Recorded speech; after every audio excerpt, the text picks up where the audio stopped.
हिंदू परंपरा के अंदर ये नवरात्रि के जो प्रसंग हैं, ये तो देवी मां की उपासना के लिए थे। नवरात्रि पवित्रतम रात्रियां कही जाती है, पवित्रतम दिन कहे जाते हैं। ये आसो जो चैत्र महीने में आती है, ये साधना के लिए, मंत्र साधनाओं के लिए, ब्रह्मचर्य के लिए, सत्व को प्राप्त करने के लिए, इष्ट की सिद्धि के लिए, अंतरतम की शक्तियों को जगाने के लिए, कुछ अच्छा हासिल करने के लिए होती हैं। समझदार हिंदू और समझदार जैन श्रावक श्राविका और समझदार हिंदू और समझदार जैन साधु संत इन दिनों में साधना में बैठते हैं, मौन रहते हैं, ब्रह्मचर्य का परिपालन करते हैं और आगे बढ़कर के शक्तियों को साधते हैं। उस जमाने में देवी माता की आरती करना, घट स्थापना करना, देवी माता को रिझाना और पुरुष एक तरफ, महिला एक तरफ, महिलाओं की जगह में, पुरुष की जगह में, देवी माता को बीच में रख करके मात्र उनके हाथ से गरबे लें और इस प्रकार उनकी भक्ति करें। यह परंपरा थी नवरात्रि की। उसके बाद में मात्र गुजराती स्टाइल में डांडिया आए थे, तो बहनें बहनों में खेलती, बीच में देवी मां की स्थापना की जाती, पुरुष में खेलते और इस प्रकार नौरते रखते, नवरात्रि पालते, खान पान का ध्यान रखते। उन दिनों में कोई शराब नहीं पीता, गुटखे नहीं खाता, चाय तक नहीं पीता, व्यसन नहीं करता, अलग अलग शयन करते, पति पत्नी अलग अलग रहते, ब्रह्मचर्य की साधना करते, संपर्क नहीं करते, शुद्धता प्राप्त करते और इतने सारे भोग विलास की जिंदगी के बीच में, इतने सारे विषय वासनाओं के बीच में कोशिश करते कि कुछ दिन पवित्रता के साथ बिताएं ताकि देवी माताओं के सानिध्य प्राप्त करके हम शक्ति संपन्न बन सके, उनके आशीर्वाद अपनी जिंदगी में फल सकें। गरबे गए, फिर डिस्को आया, नाना प्रकार के धुनें आई, नाना प्रकार के गायक आए,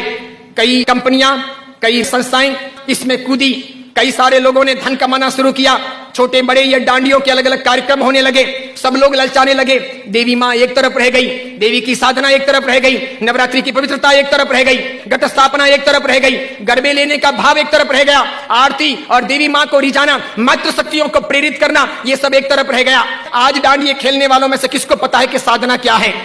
ब्रह्मचर्य क्या है, ये क्यों है नवरात्रि, इसका हेतु क्या था, इसका रीजन क्या था, ये क्यों खेलनी चाहिए या नहीं खेलनी चाहिए, तो क्यों नहीं खेलनी चाहिए। मेरा ही नहीं, भारत के कई सारे अखबारों का,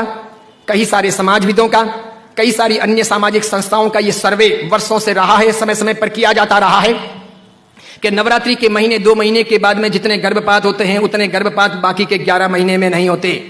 तो ये व्यभिचार नहीं है तो क्या है, ये दुराचार नहीं है तो क्या है, ये जीवन की भ्रष्टता नहीं है तो क्या है। इस बात पर मैं कुछ वर्षों पहले बोला था, अभी किसी ने वो वीडियो वायरल कर दिया और उस वीडियो को लेकर के अखबार ने लिखा। मैंने कहा जो सच है वो सच है कि हम अपनी साधनाओं को बचाएं, बेच ना दें। हिंदू धर्म की परंपरा हो कि जैन धर्म की परंपरा हो, कोई भी उत्सव महोत्सव हो, मैंने समय समय पर यह भी कहा था गणपति अगर हिंदू धर्म के देवता हैं और गणपति के महोत्सव अगर मनाए जाते हैं या उनका आराधन अगर किया जाता है तो उसमें कहीं जुआ नहीं खेलना चाहिए, शराब नहीं पीनी चाहिए, गणपति के नाम पर तमाशे नहीं करने चाहिए, लड़कियों के साथ में नाच गान नहीं होने चाहिए, गणपति लड़कियों को छेड़ने के लिए महोत्सव के तौर पर नहीं आ रहे, लड़कियां अपनी जगह पर हो, पुरुष अपनी जगह पर हो, वहां शराब नहीं पी जानी चाहिए, उनके पैसों का प्रपंच नहीं होना चाहिए, गणपति को सेलेबल नहीं बनाया जाना चाहिए। हिंदू धर्म अगर इन चीजों को नहीं संभालता है तो धीरे धीरे भारतीय संस्कृति का विनाश होगा।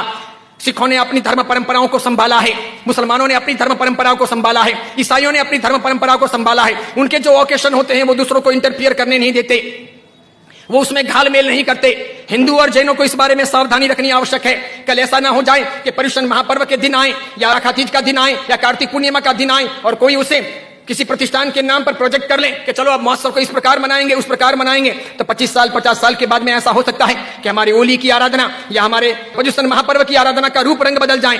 जैसे मैंने नहीं कहा था कि मात्र संगीतकारों को बुला करके हम 9 दिन की भक्ति रख लें, सुबह भी भक्ति, रात को भी भक्ति, ठीक है, और इस प्रकार पर्युषण आगे बढ़ जाए और अच्छी खासी संख्या के अंदर वे आधुनिक संगीतकार आधुनिक धुनों पर बहुत गाएं और नौजवान लड़के लड़कियों को मजा आ जाए, सब वहीं पर जाएं। तो 10 साल 15 साल तक अगर ऐसा चले तो आज एक ने किया, कल दूसरा करेगा, परसों तीसरा करेगा, अब चौथा करेगा, धीरे धीरे साधुओं के व्याख्यान में कोई नहीं जाएगा,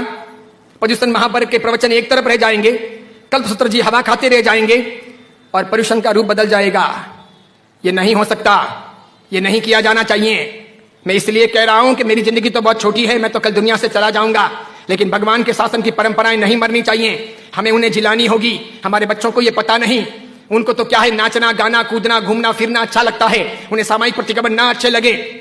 बिना पंखों के रहना उन्हें ना अच्छा लगे, लेकिन जरूरी यह है पर्युषण महापर्व की पूरी प्रक्रिया, उसकी साधना की सारी व्यवस्था समझी जानी चाहिए और इसीलिए हर बाबत के अंदर सावधानी आवश्यक है। हमारा यह वीडियो अगर आपको पसंद आया हो तो उसे लाइक कीजिए,